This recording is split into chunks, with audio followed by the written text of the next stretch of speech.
گزشتہ جمعۃ المبارک کو میں نے عرض کیا تھا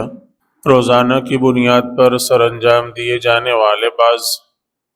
ایسے اعمال ہیں جو دیکھنے میں بالکل چھوٹے سے معمولی سے لگتے ہیں، اور ہم سب یا ہم میں سے بعض روزانہ ہی ان کو سر انجام دیتے ہیں، وہ اعمال کرتے ہیں، لیکن اس کی حقیقت تک اور اس کا حقیقی مرتبہ اللہ تعالیٰ کے ہاں کیا ہے اس تک ہمارا ذہن نہیں جاتا، ہمیں اس کی پوری حقیقت کا علم نہیں ہوتا۔ تو گزشتہ جمعۃ المبارک کو اس میں سے ایک عمل کا ذکر کر دیا تھا۔ دوسرا عمل جو روزانہ ہی سر انجام دیا جاتا ہے، کرنے میں وہ بہت ہلکا پھلکا سا ہے لیکن بہت بڑے مقام اور مرتبے والا، بہت بڑی فضیلت والا عمل ہے۔ یہ عمل ہے اذان کا، اور اذان کے ساتھ جڑے ہوئے دو تین اور اعمال ہیں۔ اذان ہے، اذان کا جواب ہے، اقامت ہے، اذان اور اقامت کے درمیان دعا ہے، دعا کی قبولیت ہے۔ تو یہ تین چار اعمال ہیں جو اس طرح ایک دوسرے کے ساتھ جڑے ہوئے ہیں۔ تو ان میں سے ہر ایک کو الگ الگ ہم لے لیتے ہیں احادیث کی روشنی میں۔ پہلا عمل اذان کا عمل ہے۔ یہ روزانہ ہی 5 دفعہ ہر محلے میں، ہر مسجد میں یہ انجام دیا جاتا ہے۔ کبھی کوئی معین مؤذن ہوتا ہے، کبھی نہیں ہوتا، لیکن اذان کا عمل تو ظاہر ہے کہ مستقل جاری رہتا ہے، اور جہاں ہوتا ہے تو بہت دفعہ ایسا ہوتا ہے کہ پورے اہل مسجد مؤذن کو اپنا نوکر سمجھتے ہیں کہ یہ ہم سب کا گویا اجتماعی نوکر ہے اور اس کو ہم نے رکھا ہوا ہے۔ لیکن اللہ تعالیٰ کے ہاں اس کا کیا مقام اور مرتبہ ہے،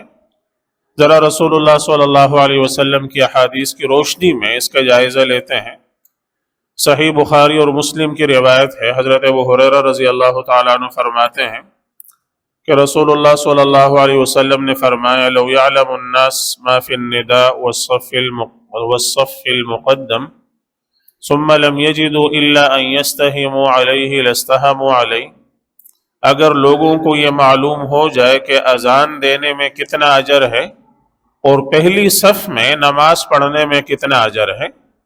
اگر ان دو چیزوں کا اجر لوگوں کو معلوم ہو جائے کہ اذان دینے میں کتنا عمل ہے، کتنا اجر ہے، اور پہلی صف میں نماز پڑھنے میں اللہ تعالیٰ کے ہاں کتنا اجر ہے، ثم لم يجدوا الا ان يستهموا علیہ، پھر لوگوں کو آپس میں قرآن اندازی کرنے کی ضرورت پڑتی تو یہ قرآن اندازی کر کے اس کو حاصل کرنے کی کوشش کرتے۔ اب ظاہر ہے سارے تو اذان نہیں دے سکتے، اذان دینے والا کوئی ایک ہوگا، ٹھیک۔ اب اگر لوگوں کو معلوم ہو جاتا کہ اس پر اس کو کیا اجر ملتا ہے تو لوگ قرآن اندازی کر کے اس کو حاصل کرنے کی کوشش کرتے کہ بھئی میری باری رکھو تاکہ میں اس کو حاصل کروں۔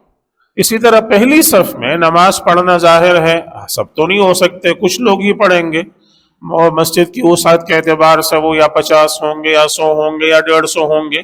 تو سب تو اس میں نہیں آ سکتے۔ تو آپ صلی اللہ علیہ وسلم نے فرمایا اگر لوگوں کو یہ معلوم ہو جاتا کہ اس میں پہلی صف میں نماز پڑھنے والوں کو کتنا اجر اللہ تعالیٰ کے ہاں ملتا ہے تو لوگ اس میں قرآن اندازی کر کے جگہ حاصل کرنے کی کوشش کرتے کہ بھئی میری جگہ اس میں رکھو، میری جگہ اس کے اندر رکھو، اور اگر اس نماز میں نہیں ملی تو اگلی نماز میں میری جگہ اس میں ہونی چاہیے۔ تو پہلی چیز آپ صلی اللہ علیہ وسلم نے فرمایا اگر لو یعلم الناس ما فی الاذان ما فی النداء والصف المقدم، اگر لوگوں کو یہ معلوم ہو جاتا کہ اذان میں اور پہلی صف میں نماز پڑھنے میں کتنا اجر ہے، ثم لم یجدوا الا ان یستہموا علیہ لاستہموا علیہ، اور پھر لوگوں کو اس پر قرآن اندازی کرنی پڑتی تو لوگ قرآن اندازی کر کے اس کو حاصل کرنے کی کوشش کرتے اور ضرور اس میں اپنا حصہ ڈالنے کی کوشش کرتے۔ دوسری چیز آپ نے فرمایا وَلَوْ يَعْلَمُونَ مَا فِي التَّهْجِيرِ لَاسْتَبَقُوا إِلَيْهِ، اگر لوگوں کو معلوم ہو جاتا کہ جلد نماز کی طرف آنے میں کتنا اجر ہے تو لوگ ایک دوسرے سے دوڑتے ہوئے آگے بڑھنے کی کوشش کرتے اور آگے ایک دوسرے سے سبقت لے جا کر جلد نماز کے لیے آنے کی کوشش کرتے۔ اور تیسری چیز وَلَوْ يَعْلَمُونَ مَا فِي الْعَتَمَةِ وَالصُّبْحِ، اگر لوگوں کو یہ معلوم ہو جاتا کہ عشاء اور فجر کی نماز میں کتنا اجر ہے اللہ تعالیٰ کے ہاں، لَأَتَوْهُمَا وَلَوْ حَبْوًا، تو لوگ ضرور اس کی طرف پہنچنے کی کوشش کرتے چاہے گھٹنوں کے بل گھسٹتے ہوئے ان کو آنا پڑتا۔ کوئی شخص قدموں سے چل کر نہیں آ سکتا، اور اس کو زمین پر گھسٹتے ہوئے آنا پڑتا ہے تو وہ گھسٹتے ہوئے آ کر نماز میں شریک ہونے کی کوشش کرتا تاکہ وہ اجر حاصل کر سکے جو اللہ تعالیٰ نے عشاء اور فجر کی نماز کے اندر رکھا ہے۔ تو ان تین اعمال کا آپ صلی اللہ علیہ وسلم نے خصوصیت سے ذکر فرمایا، اور ان میں سے جیسے میں نے عرض کیا اذان وہ اہم عمل ہے جو کرنے میں بہت چھوٹا سا، بہت معمولی سا، روزانہ سر انجام دیا جانے والا ہے، لیکن ہے اتنا بڑا کہ اللہ کے رسول صلی اللہ علیہ وسلم فرماتے ہیں کہ لوگوں کو اگر معلوم ہو جائے کہ اس میں اجر کتنا ہے تو لوگ قرآن اندازی کر کے اس کو حاصل کرنے کی کوشش کرتے۔ دوسری حدیث حضرت عبداللہ ابن عمر رضی اللہ تعالیٰ عنہما سے منقول ہے، رسول اللہ صلی اللہ علیہ وسلم سے نقل فرماتے ہیں کہ آپ صلی اللہ علیہ وسلم نے فرمایا کہ یغفر للمؤذن مدى صوته ويستغفر له كل رطب ويابس، کہ مؤذن کی اذان کی آواز جہاں تک پہنچتی ہے وہاں تک اس کے لیے مغفرت ہو جاتی ہے، وہاں تک اس کے لیے مغفرت اس کی پھیل جاتی ہے، اور ہر خشک اور تر چیز جو اس کی آواز سنتی ہے وہ اس کے لیے اللہ تعالیٰ سے استغفار کرتی ہے۔ ہر خشک و تر چیز، چاہے ہمیں وہ نظر نہیں آتا، ہمیں اس کا علم نہیں ہوتا، لیکن اللہ کو تو معلوم ہے، اللہ تعالیٰ اس کو سنانے پر بھی قادر ہے، اور اللہ تعالیٰ اس کو استغفار کرنے پر بھی قادر ہے، اس کو استغفار کرانے پر بھی قادر ہے۔ تو لہذا ہر خشک اور تر چیز، چاہے وہ عمارت ہے، چاہے وہ درخت ہے، چاہے وہ بلاک ہے، وہ مٹی ہے، وہ گاڑیاں ہیں، وہ دروازے ہیں، وہ اینٹیں ہیں، ہر خشک و تر چیز جو جہاں تک اس کی آواز پہنچتی ہے وہ اس کے لیے استغفار کرتی ہے۔ اسی حدیث کو ایک اور روایت میں سنن نسائی میں آپ صلی اللہ علیہ وسلم سے اس طرح نقل کیا گیا ہے کہ آپ صلی اللہ علیہ وسلم نے فرمایا کہ مؤذن کی اذان کی آواز جہاں تک پہنچتی ہے وہاں تک اس کی مغفرت ہو جاتی ہے، وَيُصَدِّقُهُ كُلُّ رَطْبٍ وَيَابِسٍ، ہر خشک اور تر چیز اس کی تصدیق کرتی ہے کہ تم سچ بول رہے ہو، تم صحیح بات کر رہے ہو۔ اور وَلَهُ أَجْرُ كُلُّ مَنْ صَلَّى مَعَهُ، جتنے لوگ اس نماز میں شریک ہوتے ہیں ان سب کی نماز کا اجر اس کو ملتا ہے۔ اس کی اذان کے بعد اس نماز میں جتنے لوگوں نے وہ اذان سنی اور وہ نماز کے لیے آ گئے، نماز کے لیے اس میں شریک ہو گئے، تو جتنے لوگ اس نماز میں شریک ہوتے ہیں ان سب کی نماز کا اجر، ان سب کے عمل کا، ان سب کی عبادت کا اجر اس کو ملتا ہے، اس کو بھی اس میں سے حصہ ملتا ہے۔ تو یہ اتنا، جیسے میں نے عرض کیا، کرنے میں ایک چھوٹا سا عمل ہے اور چند منٹ کے اندر، 1-1.5 منٹ کے اندر سر انجام دیا جانے والا عمل ہے، لیکن اللہ تعالیٰ کے ہاں اور اللہ کے رسول صلی اللہ علیہ وسلم کے ہاں اس کا اتنا اونچا مقام اور مرتبہ ہے۔ اسی طرح ایک اور روایت میں آپ صلی اللہ علیہ وسلم سے منقول ہے کہ آپ نے فرمایا کہ لو اقسمت لبررت، اگر میں قسم کھاؤں تو میں اپنی قسم میں سچا ہوں۔ آپ نے فرمایا اگر مجھے قسم کھانے کی ضرورت پڑے تو میں قسم کھا سکتا ہوں، اور میں اپنی اس قسم کے اندر بالکل سچا ہوں گا، بالکل صحیح ہوں گا کہ ان احب العباد الی اللہ تعالی لرعاۃ الشمس، کہ اللہ تعالیٰ کے ہاں اللہ کے بندوں میں سب سے محبوب اور پسندیدہ بندے وہ بندے ہیں جو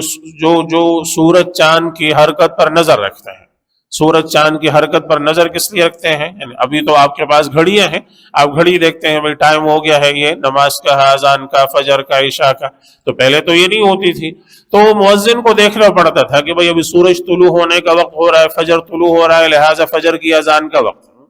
ظہر کی اذان کے لیے اس کو سورج پر نظر رکھنی پڑتی تھی کہ بھئی یہ زوال ہو گیا ہے تو اب ظہر کی اذان کا وقت ہے، عصر کے لیے اب گویا سایہ اتنا ہو گیا ہے تو اب عصر کا وقت داخل ہو گیا، مغرب کے لیے اب سورج غروب ہو گیا ہے تو اب سورج کے مغرب کی اذان کا وقت ہے۔ تو وہ جو سورج چاند کی حرکت پر نظر رکھتے ہیں اس لیے تاکہ وہ لوگوں کو اللہ کی طرف بلا سکیں، وہ لوگوں کو اللہ تعالیٰ کی طرف دعوت دے سکیں، یہ اللہ کے بندوں میں اللہ تعالیٰ کے نزدیک سب سے پسندیدہ لوگ ہیں، سب سے پسندیدہ اور محبوب لوگ ہیں۔ اسی طرح ایک اور روایت میں آپ صلی اللہ علیہ وسلم سے منقول ہے، مسند احمد میں آپ صلی اللہ علیہ وسلم فرماتے ہیں کہ آپ نے فرمایا کہ ثلاثۃ علی قضبان المسک، حضرت عبداللہ بن عمر فرماتے ہیں اراہ یوم القیامہ، کہ رسول اللہ صلی اللہ علیہ وسلم نے فرمایا کہ 3 قسم کے لوگ ایسے ہیں، 3 قسم کے افراد، 3 لوگ ایسے ہیں کہ قیامت کے دن وہ مشک کے ٹیلوں پر بیٹھے ہوئے ہوں گے۔ مشک جو ایک مشہور خوشبو ہے، تو مشک کے ٹیلوں پر وہ بیٹھے ہوئے ہوں گے اور ان کو کوئی خوف ڈر نہیں ہوگا، وہ بڑے اطمینان سے وہاں بیٹھے ہوئے ہوں گے۔ جب لوگوں کا حساب کتاب ہو رہا ہوگا، لوگ خوف میں، لوگ تکلیف میں، لوگ بہت بڑی مصیبت میں مبتلا ہوں گے، تو تین قسم کے یہ لوگ ہوں گے کہ ثلاثۃ علی قضبان المسک، یہ تین قسم کے لوگ مشک کے ٹیلوں پر بیٹھے ہوئے ہوں گے، اور یہ اللہ تعالیٰ کی طرف سے ان کا یہ اعزاز اور اکرام ہوگا، اللہ تعالیٰ کی طرف سے یہ بڑے آرام اور راحت میں ہوں گے۔ یہ تین قسم کے لوگ کون سے ہیں؟ پہلا آدمی آپ نے فرمایا کہ عبد ادى حق اللہ و حق موالیہ، ایسا غلام کہ جس نے اپنے رب کا بھی حق ادا کیا، اپنے آقا کا بھی حق ادا کیا۔ تو پہلے زمانے میں غلام ہوتے تھے تو ان کی ذمہ داری بہت زیادہ ہوتی تھی، ان کو اپنے گھر کی، اپنے آقا کی بھی خدمت کرنی ہے،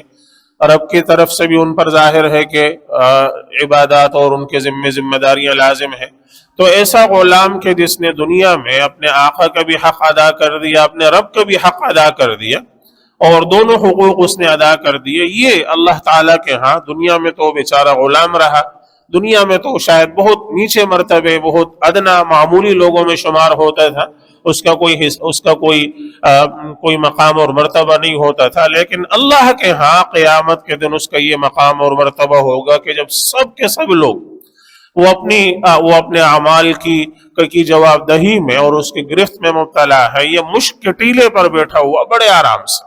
بڑے سکون سے اور بڑے اطمینان سے جو ہے وہاں بیٹھا ہوا ہوگا۔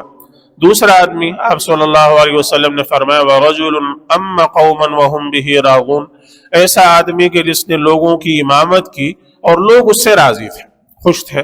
تو دوسرا ایسا آدمی یہ مشک کے ٹیلے پر بیٹھا ہوا ہوگا، اور تیسرا وہ آدمی آپ صلی اللہ علیہ وسلم نے فرمایا کہ وَرَجُلٌ نَادَى بِالصَّلَوَاتِ الْخَمْسِ، وہ تیسرا وہ آدمی کہ جس نے 5 نمازوں کے لیے اذانیں دی، لوگوں کو اللہ کی طرف بلایا۔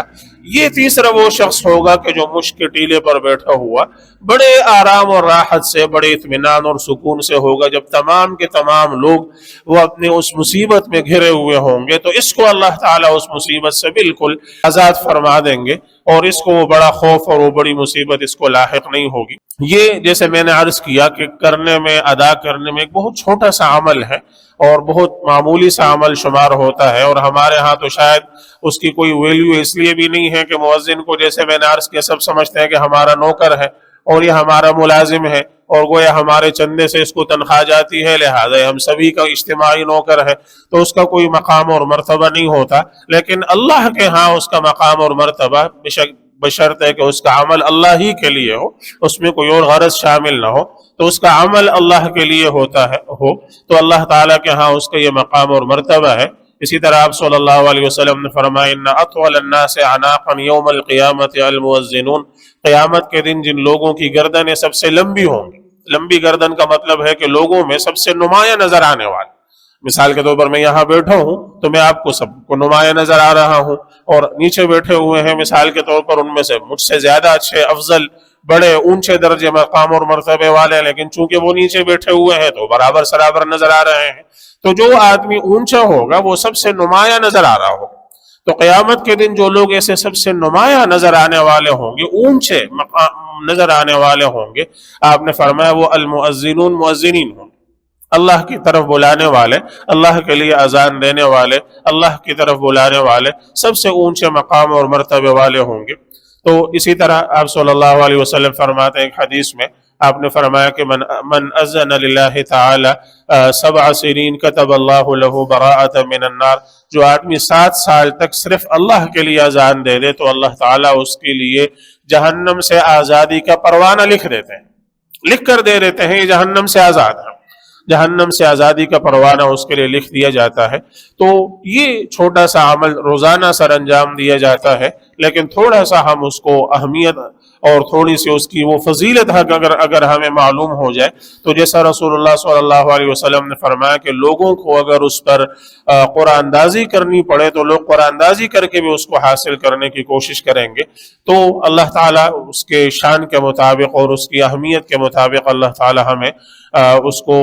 سر انجام دینے کی توفیق عطا فرمائے۔ اور جیسے میں نے عرض کیا کہ اذان سے جڑے ہوئے 2-3 اور اعمال ہیں، اذان کا جواب دینا ہے، اقامت ہے، اذان اور اقامت کے درمیان دعا ہے، اس کو مستقل احادیث میں رسول اللہ صلی اللہ علیہ وسلم نے بیان فرمایا ہے۔ انشاءاللہ اس کو آگے میں ذکر کروں گا۔ اللہ تعالی ہم سب کو سمجھ اور عمل کی توفیق عطا فرمائے۔ وآخر دعوانا الحمد للہ رب العالمین۔